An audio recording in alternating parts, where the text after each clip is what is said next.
What up, guys? Thursday, September 6th. Couple things I want to share before we get into Q and the rest of the shit show that was yesterday. Just this morning, we had an active shooter incident in downtown Cincinnati. Luckily, that shooter has been neutralized, but not before, unfortunately, killing a couple of people. And right when I saw this instantly set off those false flag pings within me.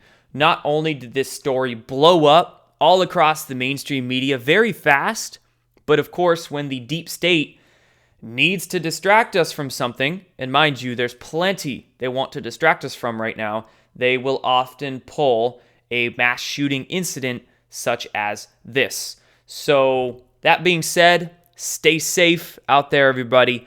Eyes open, be vigilant, because you don't want to get caught up in some incident like this. And second thing I want to share is that one of the trending things, actually the top trending thing on Twitter yesterday was this right here, National Cheese Pizza Day. Not just pizza, cheese pizza. And check out the link that they had with that trend, HollywoodLife.com. You seriously can't make this shit up. Now, if you're not familiar with the symbology and the terminology of these deep state secret society groups, cheese pizza does not refer to a delectable breaded Italian dish. In fact, cheese pizza is in reference to young children. It is pedophile code language that these secret society groups use to communicate with each other. And what's really weird is that yesterday I saw a lot of celebrities, public figures, people that we could call, for lack of a better term, deep state perpetrators, posting about National Cheese Pizza Day. So what they're doing is communicating with each other. This is how they can tell who's in the club, quote, in the club, and who's not in the club. You see, not only that, this could be used as a way to traumatize and activate their victims. So this is just some sick shit that needs to be talked about. So I'll talk about it. I'll do it here. And not only that, but as Q continuously says, symbolism will be their downfall. So if we familiarize ourselves with the terminology and the symbols that they use, the picture symbols they use, it becomes very easy to figure out that who is in these clubs and who is not. So there you go. Now let's go ahead and get into Q, beginning with this post right here, 2088, talking about this fella, Jack Posobiec. You know, a lot of you guys get on my case about my mispronunciations. Look, I don't care.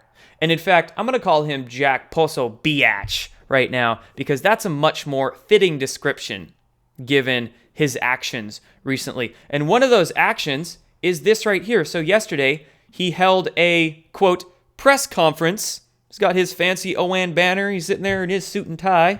Jack Posobiec here.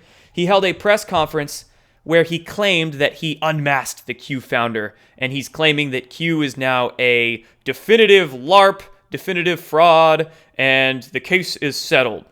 But it's all bullshit. It's all lies and misinformation that he is literally putting out there. And it is so sad for me to see people just letting their egos take control of them, selling their souls for a paycheck. Whatever the case is, I don't know, but they're literally fine with lying to people. So sad to see. I hate it. So that's why I have no problem calling it out here. Q then says, ask yourself a simple, very simple, logical question. Why are the majority of Q attacks by, quote, pro-MAGA supporters coming from Alex Jones, who is Mossad-backed? I'm sorry if that triggers you, but again, no false idols, no attachments, and or Alex Jones known associates. Speaking of Alex Jones, he was in Congress yesterday. He was at the Senate hearing for Facebook and Twitter, and he was causing a ruckus. He went up to Marco Rubio, and his face, again, was just all over the mainstream media. So ask yourself this, another simple logical question.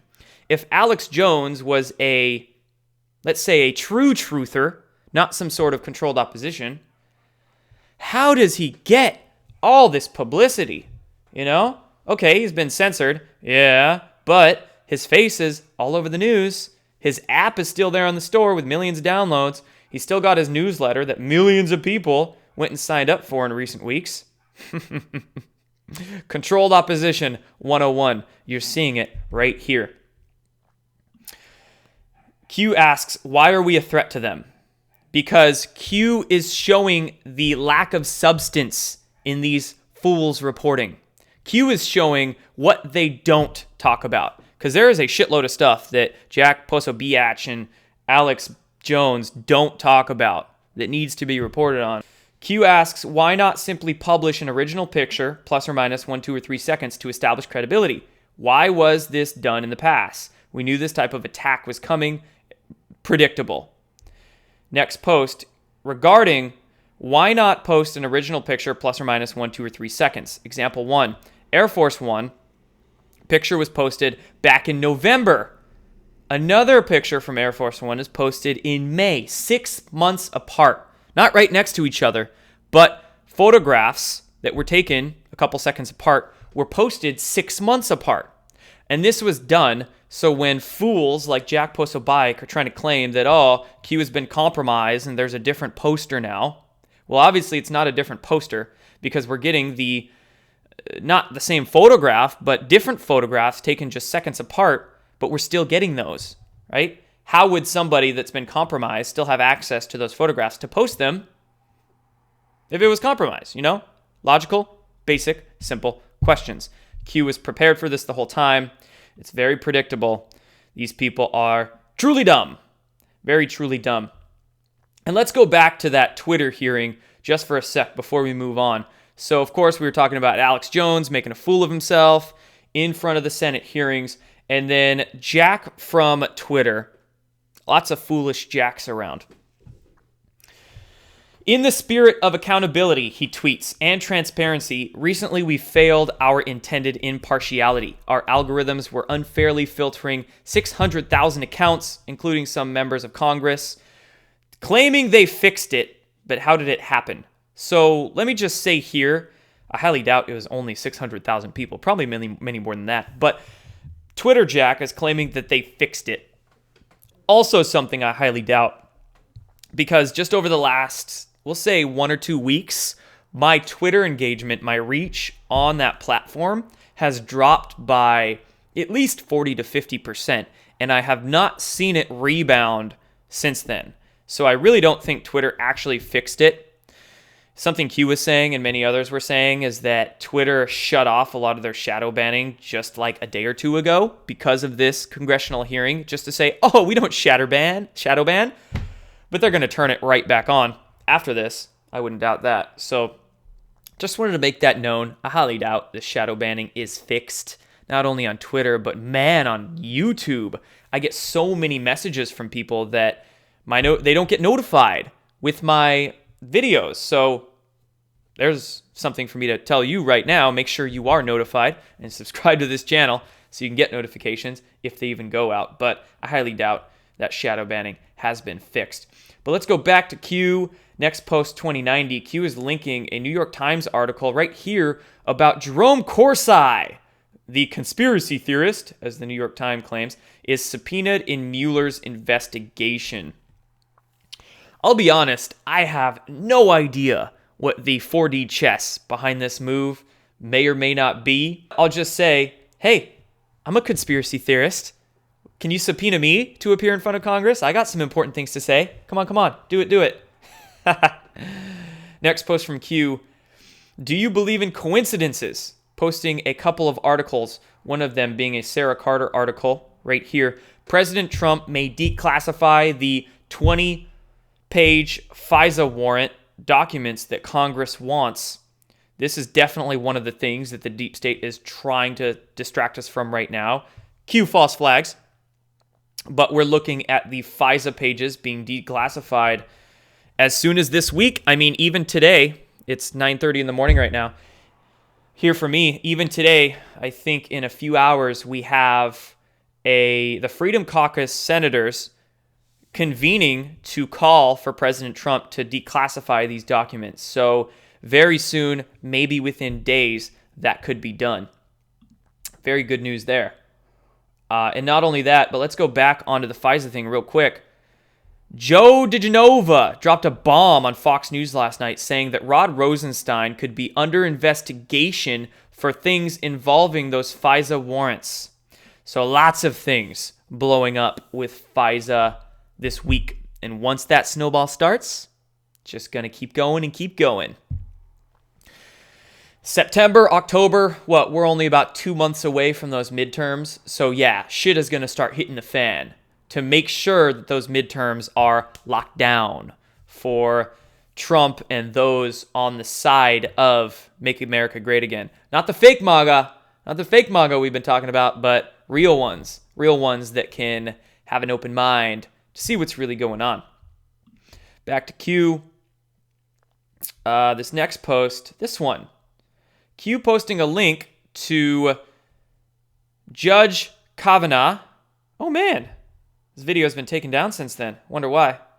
But anyway, in this YouTube video that was up, that Q linked, posting the 26-minute mark, interesting line of questions, normal military law versus criminal law. So what was going on in this now removed video is that Lindsey Graham was questioning Judge Kavanaugh during the confirmation hearings about military law versus criminal law and literally asking him, do you understand the difference? He goes, yeah. Think executive order, think Hillary Clinton panic. Wow. It was crazy to hear them talking about Americans being tried as enemy combatants. If Americans do business with some sort of foreign enemies, domestic or foreign enemies, they could be tried under martial military law as enemy combatants. That's what they were talking about in the YouTube video. Think executive order, as Q said. We have more than we know. Big stuff coming down the pipe. Then we get a post from Q+, and that post is Donald Trump's Twitter. And that was simply the word treason with a big old question mark. And I think Q+ is Trump himself. We've gotten some Q+ posts through the months. And now and again, a Q+ will post. I think it's Trump. I think it's the Q team basically letting Trump handle the posting now and again. Q+, that's my guess. And then that Twitter being treason. These people are truly going to hang. That's why they're scared shitless right now. And then the very last post we have 2095. Fellow patriots, what you're about to learn should not only scare you, but intensify your resolve to take back control, your freedom. I think that's in regards to the FISA documents that are about to be declassified. The information that will become public will further demonstrate the criminal and corrupt, pure evil abuse of power that the Hussein administration undertook in joint efforts with domestic and foreign dignitaries. There's no stopping it now. Stay the course, trust the plan, etc., etc. So lots of stuff blown open. It's only Thursday. It's going to be a big week. And then, of course, we have 9/11 next week. Very curious to see what Q is going to post on 9/11. So that's pretty much all to share in regards to Q, a lot of the political stuff. And the last couple things is just the bullshit coming out against Trump right now. These people are truly scared. We have this supposed book, Bob Woodward's book, just blowing up in the mainstream media the exact same way that Michael Wolff's book did like 9 months ago. And everything I'm seeing reported about regarding this book, I have never seen the words alleged or according to or supposedly used more. And the reason that's being used so much in all these mainstream media articles is because this book is fabricated. It's total lie, total nonsense. So that's why these, to retain their credibility, or their lack of credibility, I should say, these mainstream media websites are just trying to be very careful with how they word all this stuff. Allegedly, according to, but it's all lies. It's all a book of lies. You stand on a throne of lies. And the same time that we're getting this book coming out, we get this op-ed coming out of the New York Times about somebody claiming to be in the Trump administration, close to the president even, and claiming to be a part of the resistance that's trying to take down the administration from the inside. Again, it sounds like a complete hoax, a complete fabrication, and New York Times is trying to make me pay to read this, but I'm not going to pay for their bullshit. But it's gutless, as Donald Trump says. It's some anonymous source from the New York Times, and it looks like a complete hoax. And the very last thing I want to make a note on is that I see some people claiming that, oh, if this is anonymous, what's so good about Q? Q is anonymous. Well, yeah, of course Q is anonymous. They're trying to save their asses. If they weren't anonymous, this wouldn't be working, right? More people would be getting killed behind the scenes. We don't want that. And not only that, but really, Q is not anonymous. Plenty of confirmations and connections that have been laid over the months. So just a quick difference I wanted to make note of right there. But lots of stuff coming out against Trump, lots of stuff coming out against Q from the bullshit mainstream media, the bullshit alternative media. But you guys already know that I'll be here. I'll be doing these videos, and I won't be bullshitting you like the rest of them. So thanks for watching, guys. I'll be back soon. Take care.